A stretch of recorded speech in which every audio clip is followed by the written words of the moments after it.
Buenas noches, namaskar a todos. Hoy veremos en la lectura de Proud de la clase de hoy las depresiones económicas. En la esfera económica, ustedes deben saber que existen dos factores muy importantes. El primero es que el dinero debe mantenerse en circulación. Debe entenderse que cuanto menos se utiliza el poder adquisitivo o cuanto más se estanca el dinero, más se perjudica el estrato económico. El segundo es que el dinero e indirectamente su interés puede acarrear disparidades en la riqueza si pierde su capacidad de ser la unidad de la estabilidad y el equilibrio económicos. Si estos dos factores fundamentales de la economía son siquiera parcialmente olvidados, resulta en una depresión económica a escala mundial.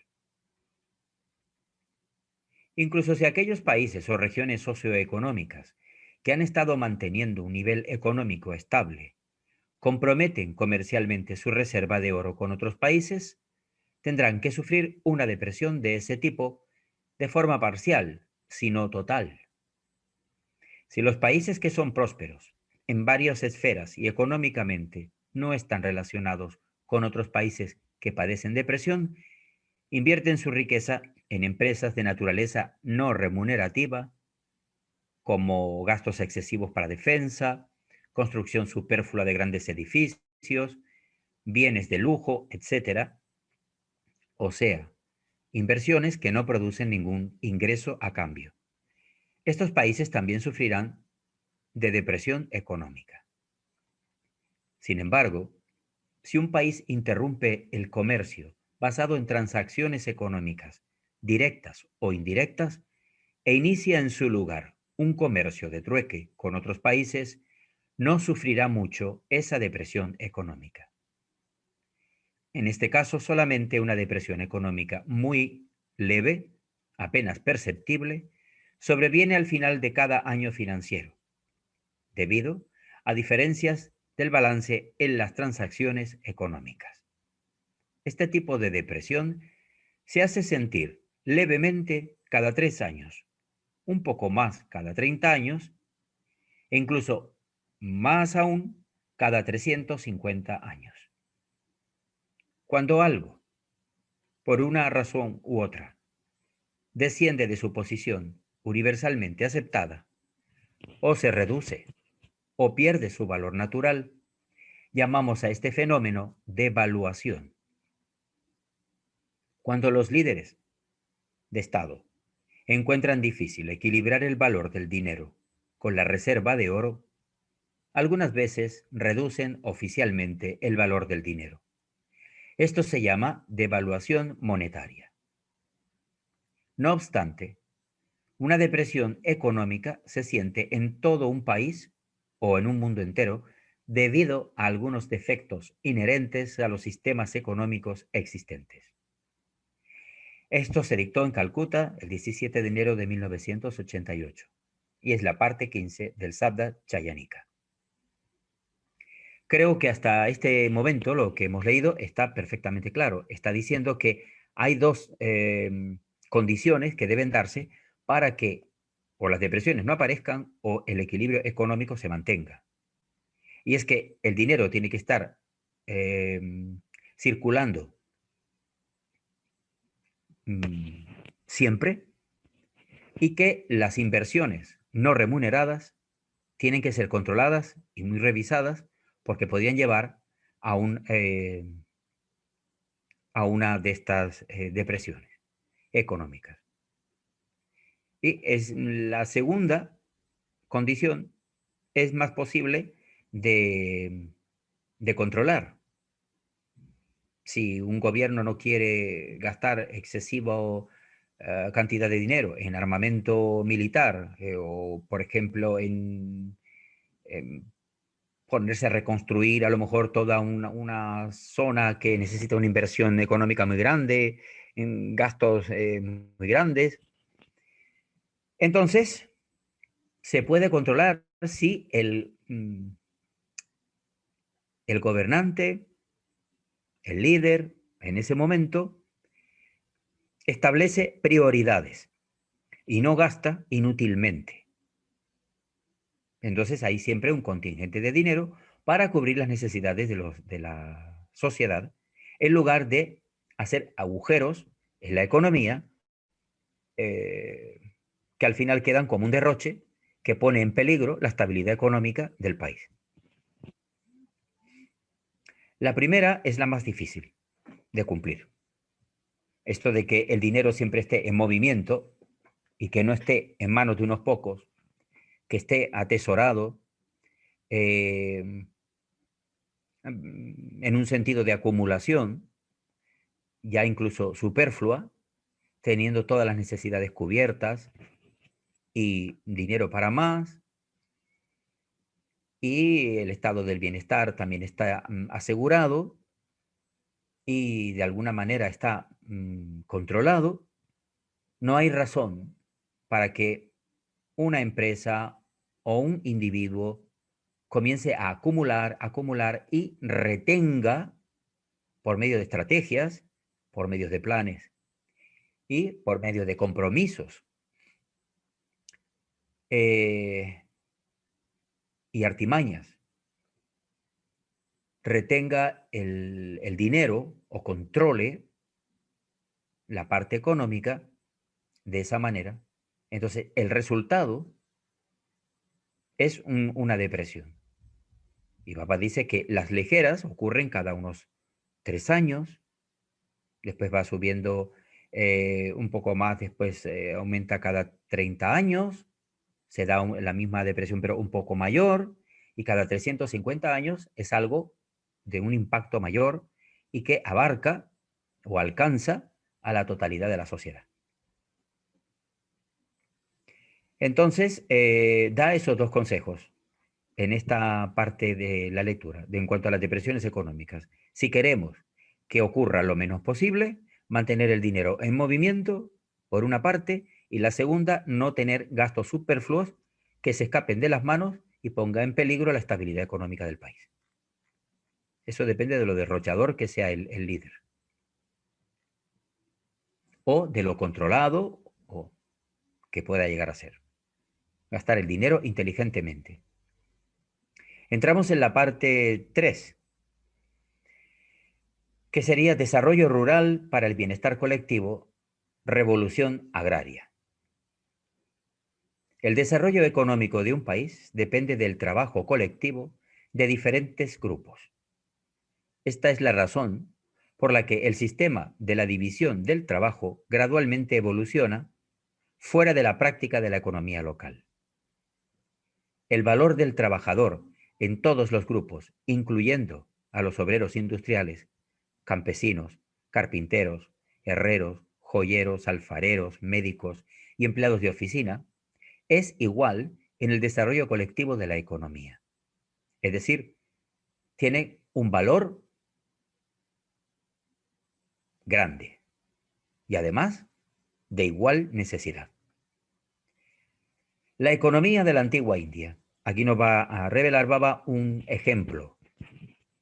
En la antigua India prevalecía un tipo de economía elástica, es decir, flexible, que sostenía el esfuerzo económico colectivo de la población.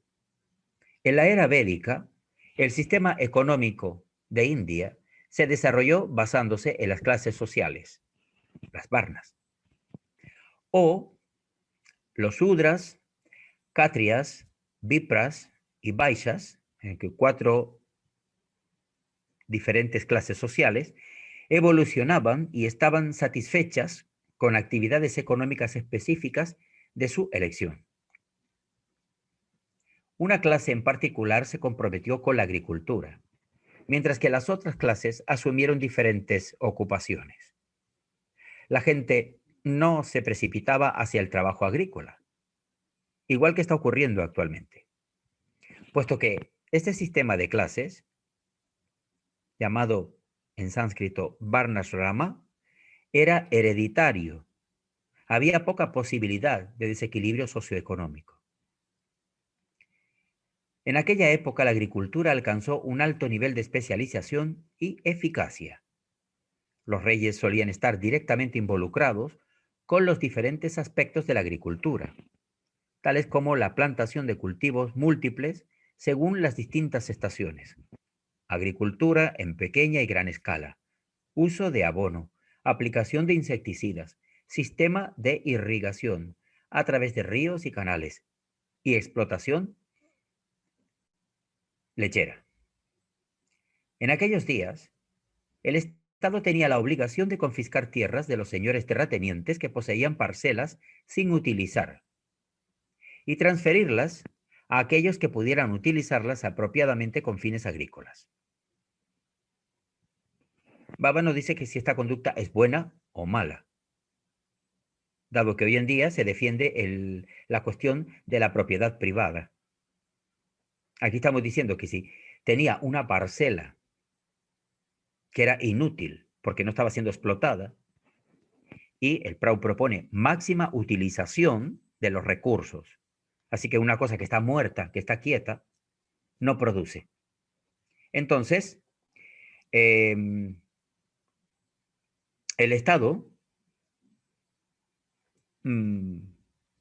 se hacía con esa propiedad para darle uso, porque eran transferidas a personas que pudieran explotarla apropiadamente con fines agrícolas. ¿Entendido? ¿Cuál es la situación que se daba en aquella época? El valor de la tierra era determinado por la magnitud de su productividad. El Estado solía fijar el precio de los productos agrícolas. Y como resultado de esto, la clase empresarial tenía pocas posibilidades de explotar a los campesinos. Eso es simple. ¿Les parece a ustedes? Bien. Al ser esto condición cotidiana y asumida por la sociedad de la época, pues no se veía como una apropiación indebida por parte del gobierno, del Estado, de la época. Lo que pretendía era conseguir dos objetivos. Uno, que toda parcela agrícola, ya que el Estado tenía mucho interés en este aspecto de la vida de la sociedad, en este campo de trabajo, era que estuviera máximamente y correctamente utilizado todo terreno. Es decir, que si habían terratenientes que tenían demasiado tierra, pues mm, se cogía y no estaba usada, pues se cogía y se le daba uso a se utilizaba ese terreno. Y en segundo lugar, que marcaba el precio. ¿Mm? Eso es muy importante, porque hoy en día lo que hay es todo lo contrario. El intermediario sube, al campesino se le paga una cantidad, el intermediario cobra otra, el Estado cobra un impuesto y luego al final uno paga en el supermercado el dinero que todos los demás han cobrado. El que menos gana es el agricultor.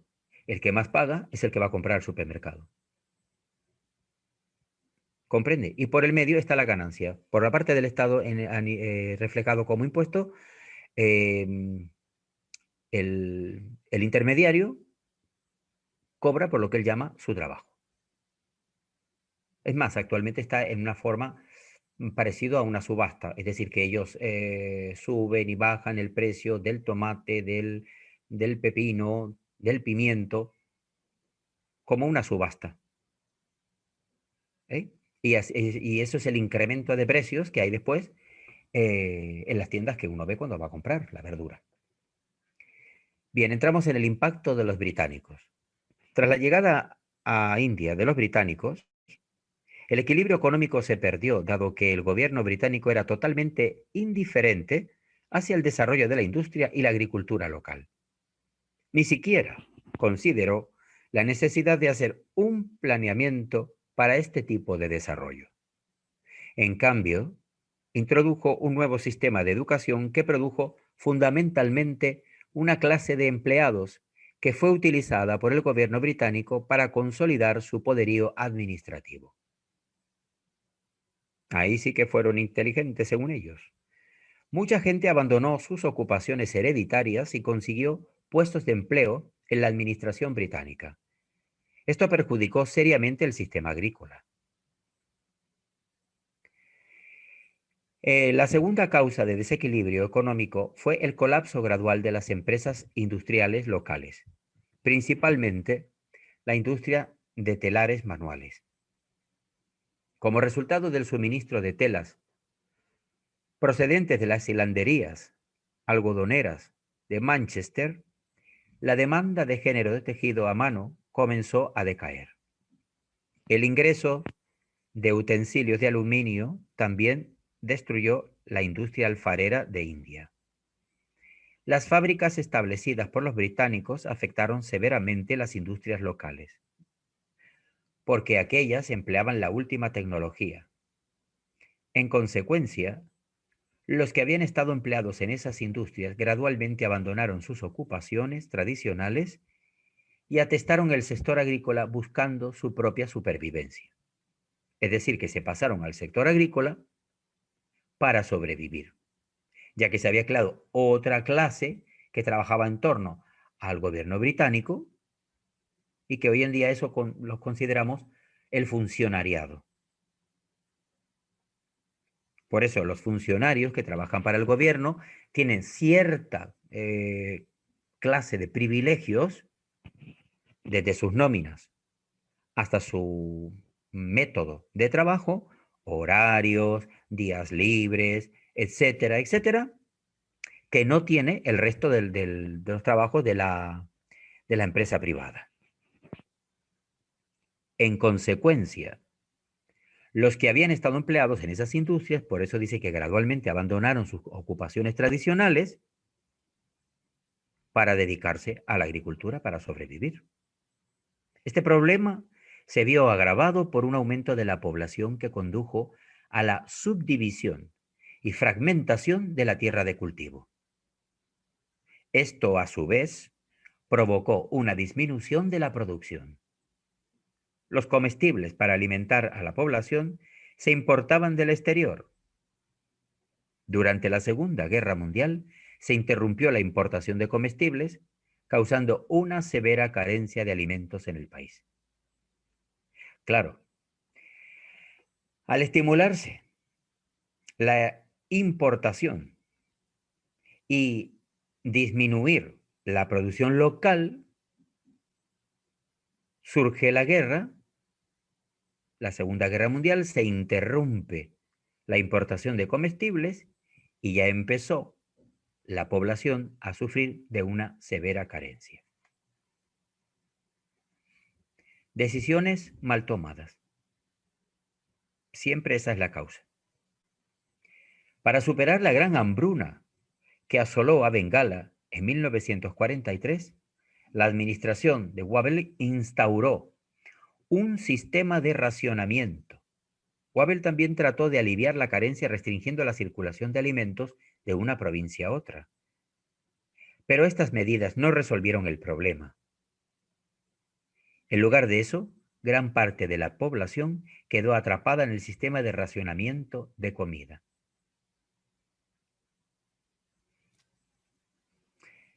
En este ejemplo, que Baba está poniendo histórico desde la época védica hasta la entrada y el impacto de los británicos en la economía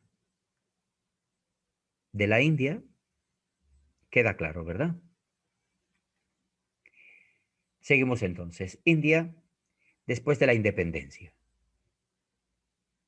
Después de la partida de los británicos en 1947, todavía quedaban cerca de 145.000 personas incluidas en el sistema de racionamiento. Esto produjo un aumento paulatino del mercado negro, la explotación y otras prácticas corruptas. El gobierno central abolió repentinamente el sistema de racionamiento de alimentos, en un intento de resolver el problema de la corrupción.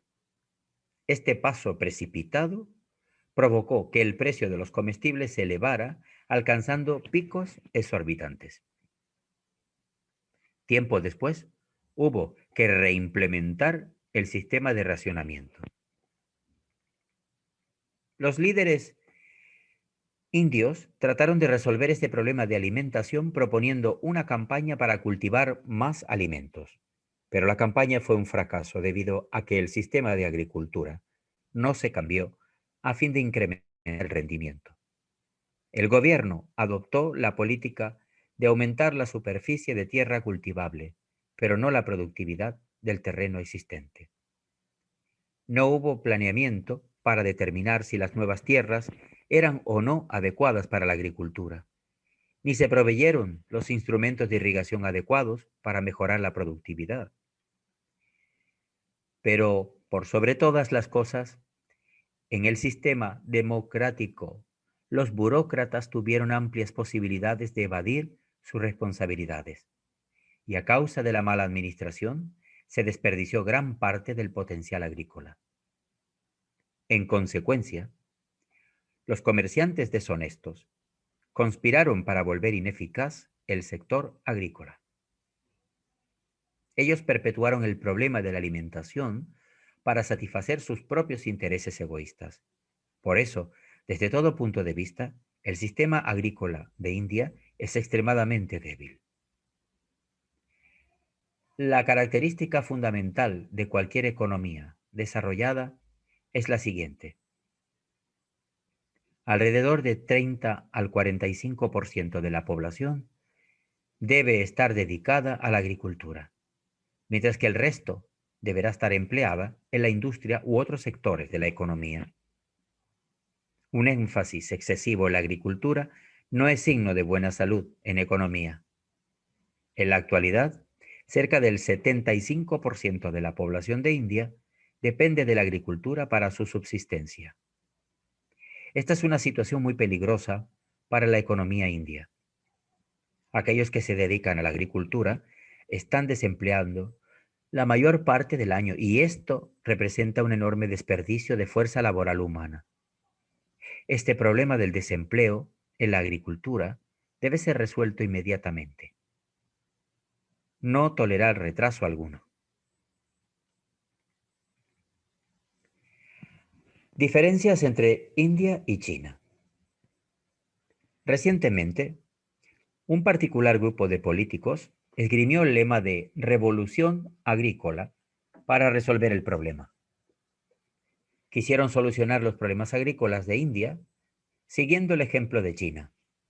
Sin embargo, existen grandes diferencias entre los inconvenientes agrícolas que enfrenta India y aquellos que enfrenta China.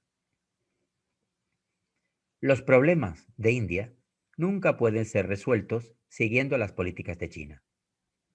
El problema básico en China es que, no obstante su considerable progreso agrícola, no han logrado alimentar a su vasta población. Más aún, en China no hay siquiera suficiente territorio para dar cabida a su enorme cantidad de habitantes, que está además en continuo aumento. En el campo industrial, China casi ha agotado la mayoría de sus recursos naturales. Esperan preservar los escasos recursos remanentes para el desarrollo industrial, evitando así un futuro sombrío. Existen tres problemas económicos principales en China. Primero, debe alimentar a su creciente población mediante el desarrollo agrícola. Segundo, el porcentaje de la población empleado en la agricultura es demasiado alto. Tercero, debe darse empleo al sector de la economía no dedicado a la agricultura a través de la expansión industrial. Puesto que ninguno de estos problemas pudo ser resuelto en lo inmediato, China, bajo Mao Zedong, adoptó una política de apropiación de territorios de los estados vecinos. Los recientes ataques chinos registrados en Tíbet, India y Unión Soviética estuvieron motivados por una insaciable hambre de tierras, dado que China tiene solo un 11% de tierra para arar mientras que India tiene un 89%. Este es un plan muy ingenioso para lograr la revolución agraria. Los problemas agrícolas en India son de una naturaleza diferente. Existe un amplio espacio para el desarrollo agrícola y la revolución industrial. India sufre actualmente dificultades económicas porque su potencial económico no ha sido encauzado de forma apropiada. En India hay dos puntos económicos fundamentales en conflicto. Primero, el potencial agrícola del país debe ser desarrollado reduciendo el porcentaje de la población que trabaja en la agricultura. Segundo, el porcentaje excesivamente alto de la población que depende de la agricultura debe ser reducido desarrollando industrias. ¿Comprende? Reducir agricultores. Reducir el porcentaje de la población que trabaja en la agricultura. Y el segundo sería enfocarse en el desarrollo de industrias y no depender tanto de la agricultura. Infundiendo en la gente el concepto de robar tierras a otros países, no se resolverán los problemas agrícolas de India. La única solución es incrementar la productividad dentro del país. Aquellos que promovieron el lema "La revolución agraria china muestra el camino a seguir por India", está operando bajo la ilusión de una forma de pensar falaz.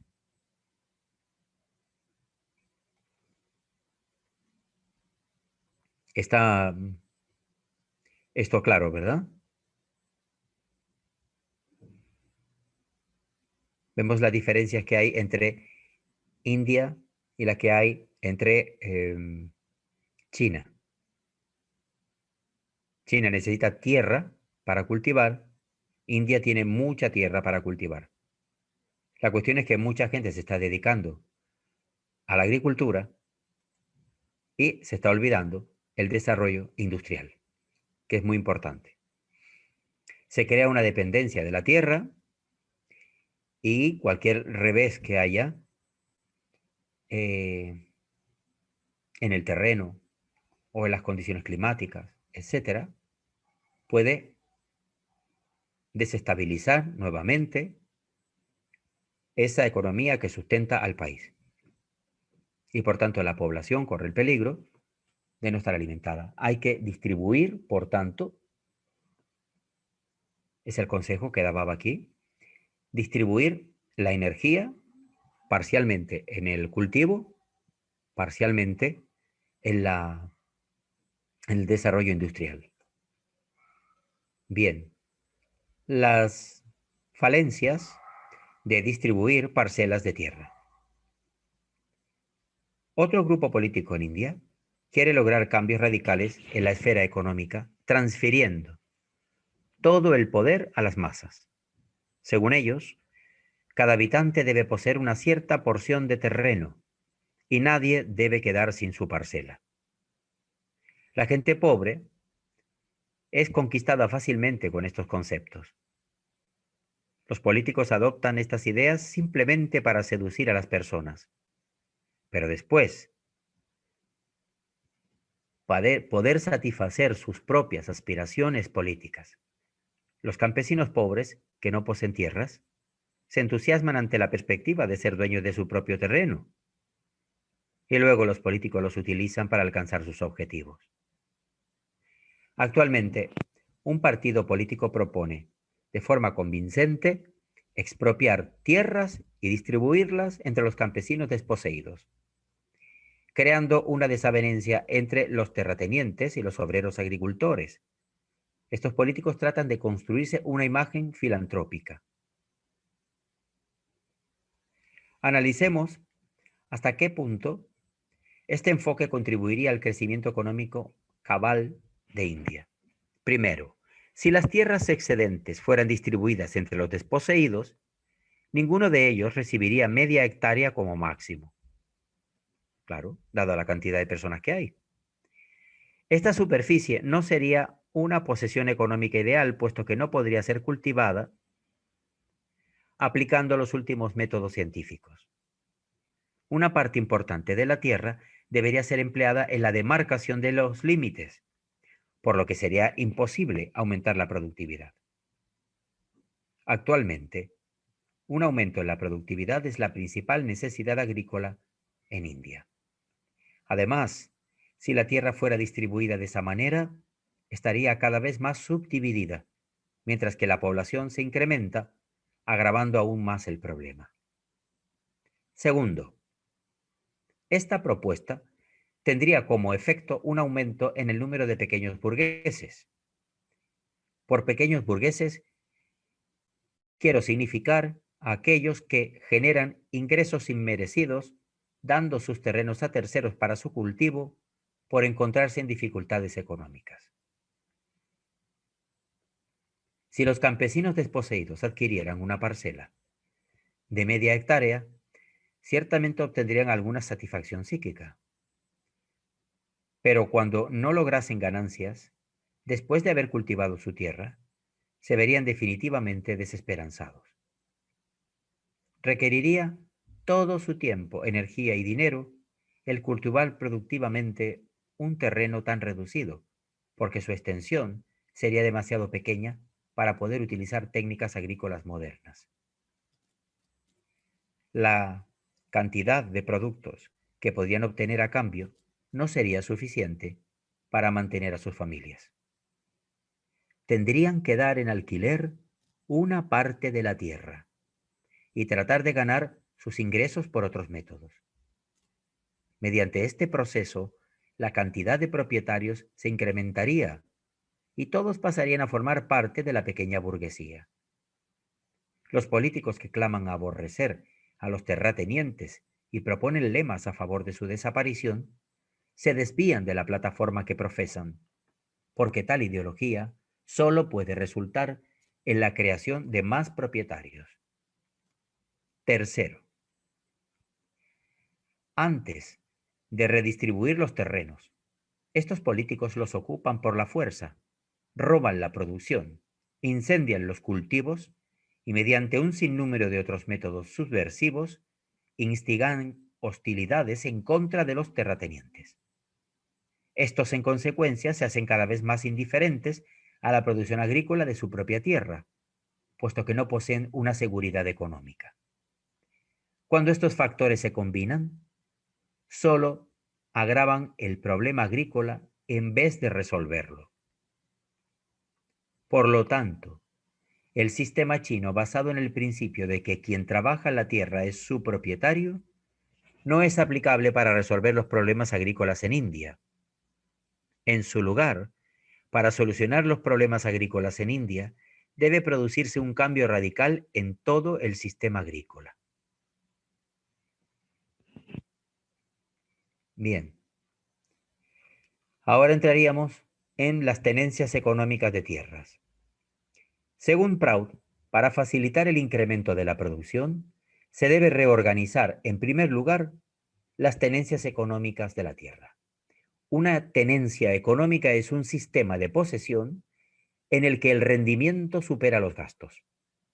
No es posible predeterminar el tamaño de tal unidad económica.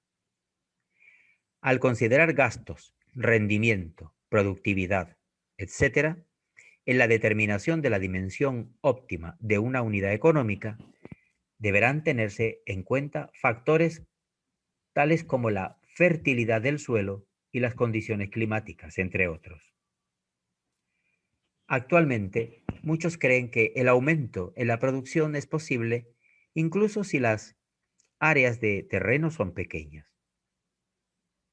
El incremento de la producción depende de la experiencia de los administradores agrícolas y de que sus decisiones sean correctas y tomadas a tiempo.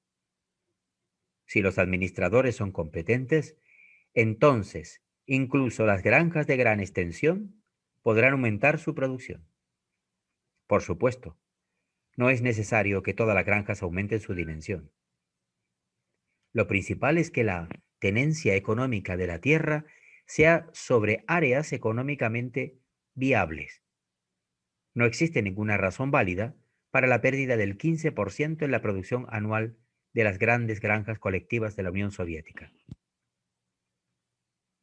Para aumentar la productividad y evitar el crecimiento de los grandes agricultores explotadores, debe determinarse el tamaño mínimo y máximo del área de dicha unidad económica.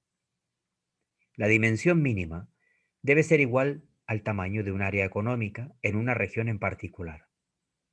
Por esta razón, la dimensión mínima de una tenencia económica de tierra variará según el lugar.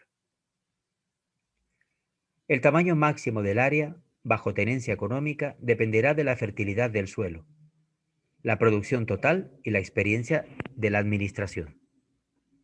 Las áreas de tenencia económica generalmente comprenderán terrenos de igual topografía, que cuenten con una irrigación adecuada y otras facilidades agrícolas. El tamaño de dichas áreas económicas debe aumentar progresivamente teniendo en cuenta todos estos factores. Las dimensiones de las áreas de tenencia económica pueden variar de un país a otro. También pueden diferir dentro de un mismo país. En las llanuras indojánicas, áreas de tenencia de 2 hectáreas resultan abundantemente productivas, mientras que en Ladakh o en las colinas de Chotanagpur, terrenos de 6 hectáreas pueden no producir lo suficiente para la subsistencia. El tamaño de las áreas de tenencia económica en estos dos lugares está sujeto a variación. Debe recordarse lo siguiente. Primero, distribuir tierras entre la gente no solucionará sus problemas. La posesión de la tierra es de poca importancia.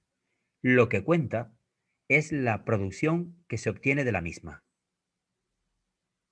Claro, no el hecho de tener una propiedad. En segundo lugar, simplemente delegar la administración del terreno en otra persona no provocará la producción deseada. No siempre es posible para una persona invertir el dinero necesario para cultivar la tierra según métodos más modernos, por lo que la producción de esa tierra puede disminuir. Por sobre todas las cosas, en una economía saludable, la descentralización económica es esencial. Bueno, hemos llegado hasta aquí. Abrimos un poco los micrófonos para ver un poco la opinión de hasta donde hemos visto, que yo creo que está bien explicado cuál es el problema. Él está poniendo un ejemplo antiguo, por supuesto, pero que trasladado a la actualidad, quiere decir que por regalar un territorio a una persona, un terreno, para que trabaje, cultive y eso, pero si no es fértil, pues aunque te regalen hectáreas y hectáreas, no es lógico. Pero quiero saber su opinión sobre esto. Hola, yo tengo un par de preguntas. Al inicio de la lectura se hablaba de la acumulación del dinero Ujú.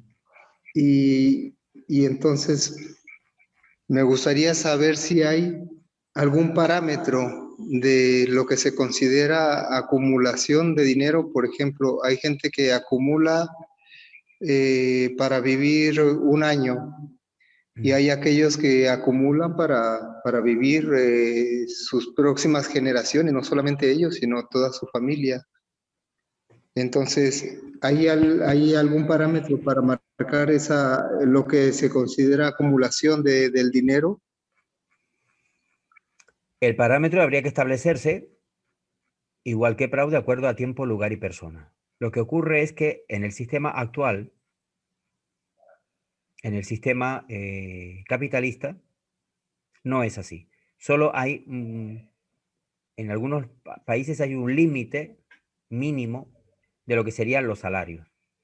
El resto, no hay un techo que les que se controle de alguna manera el exceso. Porque si toda la población tiene las 5 necesidades básicas cubiertas y además tiene un poder adquisitivo que va aumentando con el tiempo, porque se crean las posibilidades para que eso sea así, y la estabilidad económica del país no está en peligro, y no hay inversiones inútiles o que arriesgan la estabilidad del, de la sociedad para que la vida material esté cubierta. Si no hay una instauración de Prout en la sociedad, el cuerpo colectivo no puede diseñar el modelo de cuál sería el techo máximo, porque sería de acuerdo al lugar, tiempo y persona. Habíamos dicho que, por ejemplo, en otras clases hemos puesto que si todos tienen una bicicleta como medio de transporte, pero tu profesión es la de un doctor, tú tienes que tener dinero suficiente para que tú tengas un coche disponible para llegar más rápido. Y después habíamos puesto un ejemplo de que sería un helicóptero que te lleve directamente a tu zona de trabajo, donde tú puedas ser más eficaz por el beneficio que se deriva de tu trabajo para la sociedad. Pero claro, tiene que estar establecido el sistema proutista. Si no, no puede haber control. No puede haber control de la avaricia o de la ambición económica de un ser humano si no hay leyes respecto a eso. Y esas leyes caerían dentro del cuerpo colectivo. O sea, el cuerpo colectivo sería el que permitiría, daría permiso, porque estaría justificada la necesidad mayor de dinero de esa persona X, y entonces no estaría incurriendo porque sería supervisado ese progreso económico, esa necesidad económica que tiene esta persona, porque debido a lo que se deriva de su trabajo es un mayor beneficio para todos y entonces se le concede ese permiso. Pero hoy en día no hay un baremo establecido, al contrario, existe la ley de que el liberalismo dice, incluso el neoliberalismo también, que el que pueda, pues que consiga todo lo que pueda. Y no hay límites. Sí. Pero el 90% de la población, o sea, de la humanidad, no tiene cubiertas las necesidades. Entonces, esa persona tendría una enfermedad mental desde el punto de vista de Proud, que es una acumulación indebida de recursos o de dinero que previamente no se han distribuido de forma racional entre todos. Bien. Así que no hay un tope. Y cuando el tope se ha querido poner, lógicamente, ¿quién se ha levantado en contra? Primero que Lo, nada, la banca. sí. Primero que nada, la banca. Segundo, los multimillonarios, que incluso económicamente a veces asisten a la banca, creándose después una cadena de deuda de favores entre ellos. ¿Mm? Y entonces los legisladores trabajan para los gobiernos, para los presidentes, y esos presidentes hablan con los legisladores a este sector de la población, por ejemplo, de la ciudadanía, sea los de la banca o sea los de los grandes inversores, tienes que protegérmelos. Y a los otros sí le pones un sueldo mínimo, que es el sueldo mínimo interprofesional. Así que está establecido lo mínimo, que en cada país, según las condiciones de su país, es menos o más. Pero va rondando una media X que han establecido ellos. Y que los distintos gobiernos intentan ir haciéndose con una actitud progresista, intentan irlo mejorando. Pero el techo, el tope, eso no está puesto. Solamente hubo un experimento aquí en España de un partido político que ellos lo que decidieron fue ajustarse a cobrar solo el valor de 3 sueldos básicos, 3 sueldos bases, la cantidad esa. Y el resto ser distribuido en forma de donación a, a sectores de la sociedad que necesitaban refuerzo económico. Pero solamente fue un partido y, y porque se arriesgó a seguir esa filosofía. Pero legalmente no está establecido. Es más, te dicen que puede ser inmoral, pero que es legal. O sea, la acumulación excesiva de riqueza material la ven como inmoral, pero no ilegal.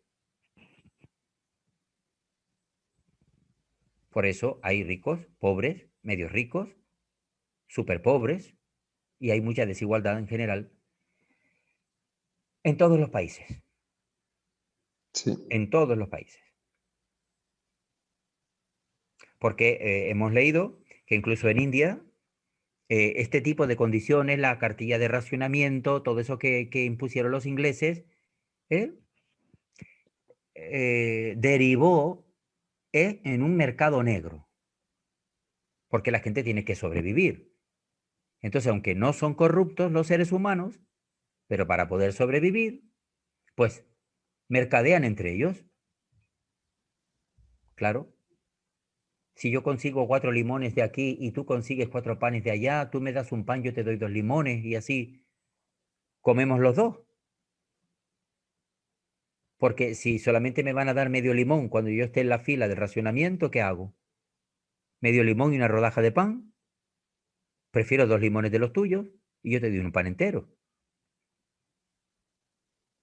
Y así es como la gente ha sobrevivido a trancas y barrancas en este mundo. Porque no hay una solución prautista a los problemas de la materiales y económicos de la sociedad. Bien, Sí, contestado bien, bueno, entonces. sí, está contestada. También quería hacer Ujú, pequeño comentario sobre las diferencias entre India y China, ujú, que se mencionaba que sobre el crecimiento poblacional de China, ujú. pues eso ha pasado a la historia porque ahora han ido disminuyendo. No Claro, sé cuántos llegaron a ser, pero creo que 2.000 millones y ahora van por reduciéndose. muchísimo, reduciendo. Ha habido un cambio que ahora China, digo que ahora India ha llegado a los 1.400 millones y está a punto de pasar o está pasando en estos momentos del 2021, está pasando, rebasando la población de China. Esto se estaba comentando en el 88, 1988. Mira, Entonces, claro, hasta el momento que era actual, para él la situación era esta. La Unión Soviética no sí, existe como tal. Hoy es Rusia, un conjunto bueno, aquí son autonomías, allí son regiones, porque están dentro del mismo continente, dentro del mismo perímetro terrestre, pero como Unión Soviética ya no está, no está configurada así. Sin embargo, aquí se le da este nombre, que es el nombre que tenía en el tiempo que Baba estaba en la Tierra, en el momento en que se estaban dando estos discursos sobre Proud. Por eso, ahora la población se ha reducido, ahora con el problema que hay ahí de todas las muertes diarias que están habiendo en India, porque aparentemente las de China han parado debido a la pandemia, pues está reduciendo la población de una forma muy grave. Sí, ¿no? Claro, una forma muy grave. así es. Y bueno, mi último comentario, Narada, Sí, es sí. sobre la tenencia de la tierra. En México hubo una revolución que marcó la era moderna, fue la Revolución Mexicana, una revolución romántica hasta cierto punto, que uno de sus eslogan fue tierra y libertad. Entonces, eso viene a cuento sobre la importancia de la tenencia de la tierra, que no es tan importante como su productividad. Entonces, hubo una reforma cuando se consiguió el triunfo de la revolución. Las siguientes décadas hubo una reforma agraria donde se distribuyó tierra, pero la pobreza continuó hasta el día de hoy y mucha de esa tierra quedó en manos de especuladores Ujú. y al final no fue una solución, pero el eslogan le gustaba a todo el mundo, por Claro. eso llamó tanto la atención. Al que le tocó fértil, prosperó. Al que le tocaron piedras estériles, seguramente que siguió igual o empeoró.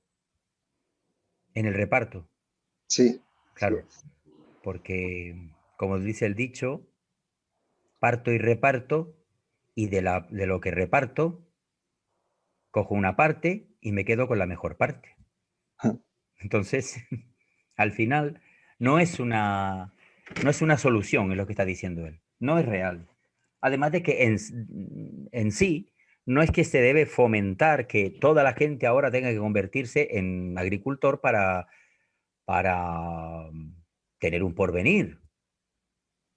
El objetivo, en realidad, de Proud no es mm, que la gente sea rica o que la gente tenga eh, ¿sí? Un trabajo garantizado. Es decir, la propuesta de Proud es que todo el mundo tenga las necesidades cubiertas para poder disponer de mayor cantidad de tiempo libre para poderla dedicar al desarrollo de las potencialidades psíquicas y espirituales. El objetivo final de la creación es fundirse en la conciencia cósmica. Entonces, Proud no pretende hacer un sistema en el cual la gente confundida piense que esto es para estar eternamente aquí en este planeta. No, la muerte va a llegar a todo el mundo un día. Aquí no se está nunca para siempre.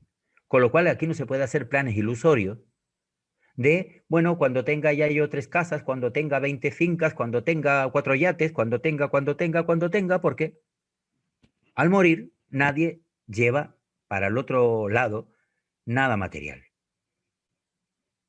Eso es una cosa temporal, el paso por esta tierra es temporal. Lo que pretende Prado es que este paso no sea tan amargo para la sociedad, debido a una falta de soluciones a los cambios y a las situaciones de adversidad que se presentan, muchas veces de forma cíclica, al cambio de las barnas, al ciclo al ciclo social, con los cambios que lleva y sus revoluciones correspondientes y las consecuencias que contienen cada una de esas revoluciones. El objetivo de Proud es centrar el progreso para tener un verdadero progreso, incluso en el aspecto espiritual, que es donde dice Baba que se produce el verdadero progreso, porque todo lo demás es transitorio, excepto la vida del espíritu. Esa es la que es eterna. Entonces, Proud es una herramienta que ha creado Baba para poder facilitar el- la existencia en la sociedad, perdón, en esta tierra, con vistas a que la capacidad de desarrollo que tengamos nosotros sea mayor, que se ponga a trabajar al universo en esa dirección, Esa es su visión cosmológica. Al final todo el universo se mueve hacia el núcleo. Entonces, Proud es una herramienta. Y entre sus propuestas te dice, no pienses que vas a ser libre porque tengas 300 fincas. Además usa la lógica, porque si esas fincas de por sí, esas porciones de la Tierra, de este planeta, no son productivas, es como hablarle a las piedras que no van a contestarte nunca. Es una inutilidad.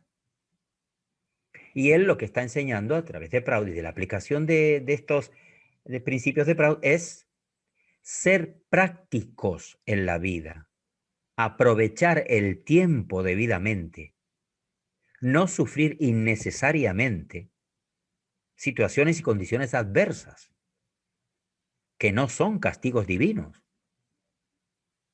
sino que son la mala organización o la desorganización que tiene el ser humano porque desconoce muchas de las situaciones que le rodean, no solo el origen, sino además las consecuencias de sus actos, y entonces orientando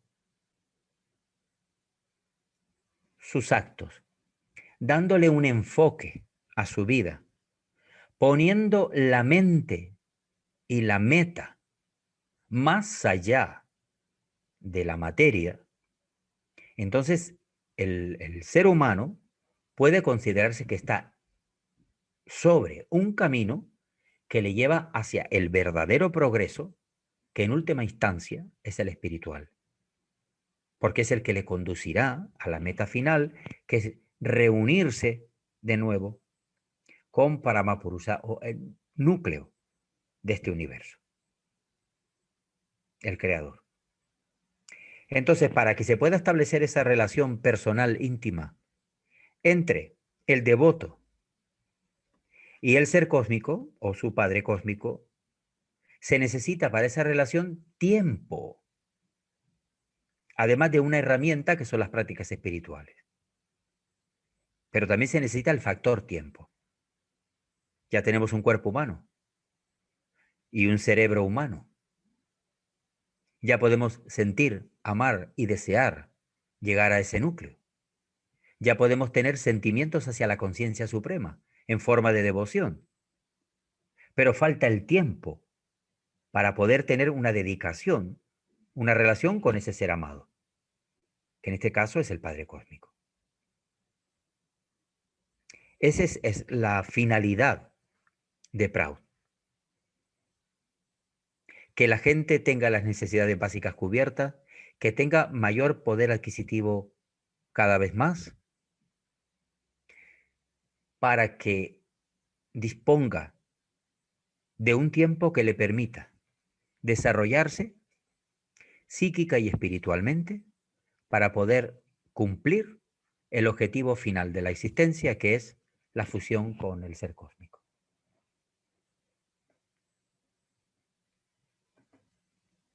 Pues hasta aquí habríamos llegado en cuanto a la lectura de hoy. Ah, aquí veo una mano levantada. Adolfo, Adiadman. ¿Y dónde lo veo? Buenas noches. Ah, buenas noches. Muchas Aquí gracias por super la noches. lectura. Para mí es temprano, son las 4 de la tarde, hora de Claro. Venezuela. Aquí no. Bueno, en relación a la lectura, Ajá. tenía algunas inquietudes, sobre todo en relación a la circulación del dinero. Ujú. Por ejemplo, en este momento en Venezuela, el salario mínimo está alrededor de los $3. Ajá. Y un kilo de queso, para que tengan de referencia, cuesta poco más de $3.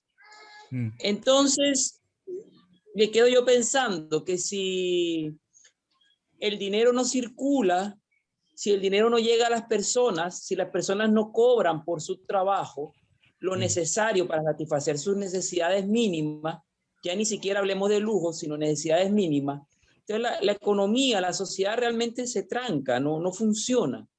Y tendríamos que encontrar formas de que el dinero circule, de que las personas sean bien pagadas por su trabajo. Y por bien pagadas me refiero que puedan satisfacer sus necesidades por lo menos más esenciales. No puede ser que una persona trabaje un mes para después comprar 1 kilo de queso. Eso es imposible. Bueno, ese era un tema. El otro tema es sobre la expropiación de la tierra, que ahí me quedo un poco preocupado porque aquí se alienta mucho ese tema, se habla mucho de que hay que tomar las tierras ociosas, de que el capital privado, etcétera. Hay muchos lemas, pero hay una realidad también que no toda la tierra puede ser dedicada a la agricultura, ni toda la tierra puede ser sometida a algún tipo de explotación, porque si no destruiríamos la ecología, destruiríamos los bosques, destruiríamos los ríos, destruiríamos todo. Entonces, yo me imagino que debemos utilizar al máximo ciertos recursos, pero también protegiendo, preservando, cuidando otros recursos, que dentro de una unidad productiva debería haber cierta cantidad de tierra que no se utiliza, pero esa Correcto. tierra es refugio de la fauna, de la flora. Y no es que yo digo, ay, mira, no estoy usando esa tierra, voy y la expropio. Y aquí en Venezuela tenemos muy mala experiencia con el tema de las expropiaciones, ya que muchas tierras han sido abandonadas o pasaron a manos de los políticos. Ya. Bueno, ese Sí, era el comentario. bueno, lo que eso hace referencia a dos puntos que hemos leído. Sí. Los salarios se fijan en cada lugar, en cada país, actualmente, porque no hay prado de la tierra, eh, de X forma. Lo que también mencionaba en la lectura anterior es que el que vende el queso se convierte en otro explotador. ¿Ah? Porque lo está vendiendo el kilo a lo que él sabe que gana lo que es un salario. Porque ese señor no, no se ajusta a la situación real económica de Venezuela, porque es un intermediario más de la cadena. Porque la primera que puso ahí gratis la materia prima fue la vaca, que le cogieron la leche y ella no cobró por nada. Así que la primera que no tiene salario mínimo es ella.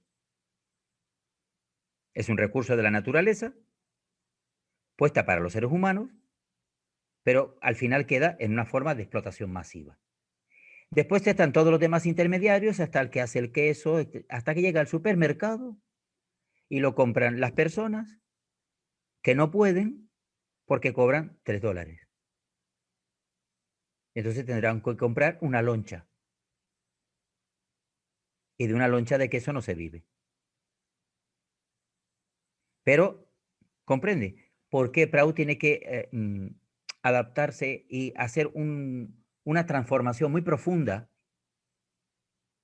de todos esos intereses que hay por el camino, entre la leche que dio la vaca hasta el precio que le pusieron en el supermercado cuando el queso estaba ya en la vitrina? Eso lo vimos antes. Esa cadena de intermediarios es la que tiene que desaparecer. Por eso en la época védica, los gobernantes son los que ponían el precio de toda la alimentación, porque toda la población entera tenía que estar satisfecha y alimentada. El segundo, el segundo punto es el de la tierra.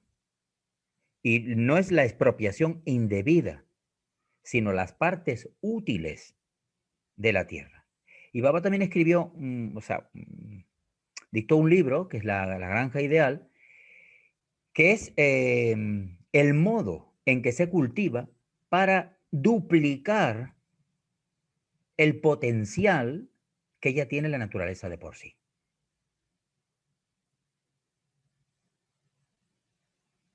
¿Entiende? Es decir que respeto a la creación, por supuesto, distribución adecuada de terrenos útiles, cultivables, y una racionalidad en que no todo el mundo tiene que dedicarse a la agricultura, habíamos dicho. Y además de crear justicia económica, para que la gente pueda tener las 5 necesidades básicas cubiertas, porque si uno tuviera la alimentación cubierta, no importaría a cuánto es el precio de la comida, porque uno no tendría que estar trabajando para poder comprar el queso, o pagar la casa, o comprarse la ropa. Estas 5 cosas básicas son y debe ser responsabilidad de los gobiernos. Ese es el principio de Proud. Y en ello estamos, en conseguir una transición que a la vez sea de formación para ellos, para los que hoy en día tienen el poder de cambiar todas estas injusticias, el poder de cambiar todas estas anomalías de la sociedad, irregularidades y desequilibrios. Ellos también tienen que ser enseñados, ellos también tienen que ser informados, porque ninguno de ellos tiene la sabiduría necesaria, suficiente, ni la inteligencia adecuada, en forma potencial sí, pero desarrollada no, como para cumplimentar esto. Y luego, las ideas nocivas que tienen en la cabeza, liberalistas o capitalistas o del tipo que sea, que les dice que, bueno, mi ambición me situó en la presidencia de un país, mi actitud mental ambiciosa me llevó a un trono. Todo eso tiene que ser reeducado, enfocado y debidamente canalizado. Así que el objetivo de ellos debería ser preservar el estado saludable y, de la sociedad, por una parte. Y la sociedad debería tener puesta la mente en el objetivo final de la vida, que es la autorrealización.